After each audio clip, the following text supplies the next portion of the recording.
আজ আমরা যেতে চলেছি ঝাড়খণ্ডের এমন এক জায়গায় যেখানে নেই কোনো মানুষের ভিড়, নেই কোনো শহরের কোলাহল।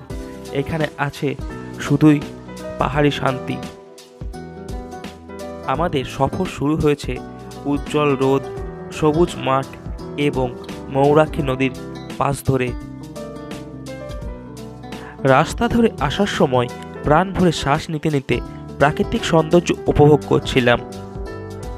এমন সময় আমাদের সামনে এলো ময়ূরাক্ষী নদীর ওপর তৈরি আমজোড়া ব্রিজ। এই ব্রিজ থেকে নিচে তাকালে দেখতে পাবেন ময়ূরাক্ষী নদীর অপূর্ব সুন্দর এই দৃশ্য, যেখানে জল বালুগ্রাসের ওপর বয়ে চলেছে।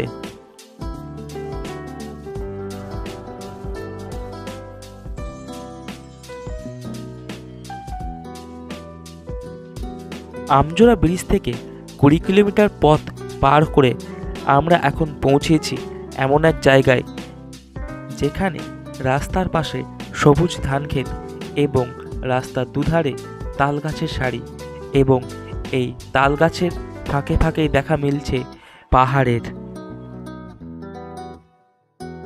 গ্রাম্য রাস্তা পার করে সত্যি এত সুন্দর দৃশ্য দেখে মনোমুগ্ধকর হয়ে গেল। সুন্দর এই রাস্তায় শুধু দেখা যাচ্ছে পাহাড়, না আছে গাড়ি ঘোড়া, না আছে শহরের কোলাহল।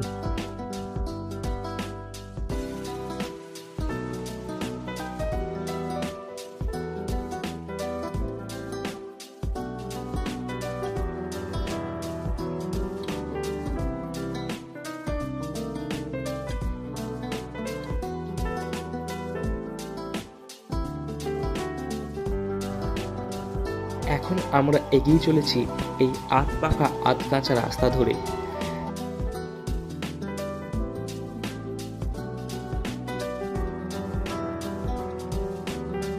এবার এই মাটির রাস্তা ধরে আমাদের এগিয়ে যেতে হবে প্রায় 1.5 কিলোমিটারের মতো।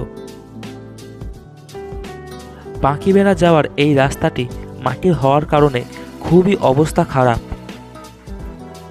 অবশ্যই বাঁকিবেড়া যাওয়ার এই রাস্তা একটা অফরোড রাইডের ফিল দেবে।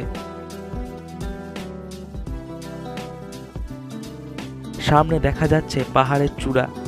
এই পাহাড়টির নাম হচ্ছে 5 পাহাড়ি পাহাড়। সত্যি বাঁকিবেড়ার এই ড্যামে যাওয়ার রাস্তা অপূর্ব প্রাকৃতিক সৌন্দর্যে ভরা। পাশ দিয়ে বয়ে গেছে একটি ছোট্ট ক্যানেল, যা বাঁকিবেড়া এসে শেষ হয়েছে। বাঁকিবেড়া ড্যামের এই ক্যানেলটি সত্যি বাঁকিবেড়া ড্যামের বাঁধ থেকে দেখতে অপূর্ব লাগছে। বাঁকিবেড়া ড্যামের পাশেই রয়েছে পাহাড়। এই ড্যামটিকে চারিদিক থেকে বেষ্টন করে রয়েছে ছোট ছোট কিছু পাহাড়। কি শান্ত এই বিস্তৃত জলাশয়, জলের ওপর আকাশের নীল ছটা, দূরে ছড়ানো পাহাড়, একদিক যেন নীল কাপড়ে মোড়া বিশাল আয়না। পাশের পাহাড়ে মন চাইলে ট্রেকিংও করা যেতে পারে। বিকালের দিকে সূর্যের আলো হ্রদের ওপর পড়েছে, তখন চারপাশ একেবারে রূপলি হয়ে ওঠে।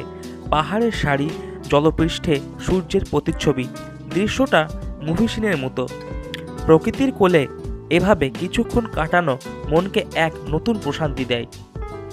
আপনাদের কাছে হয়ে উঠুক বাঁকিবেড়া নেক্সট ডেস্টিনেশন। এখানে থাকলো বাঁকিবেড়ার ছোট্ট একটি সিনেম্যাটিক ভিডিও।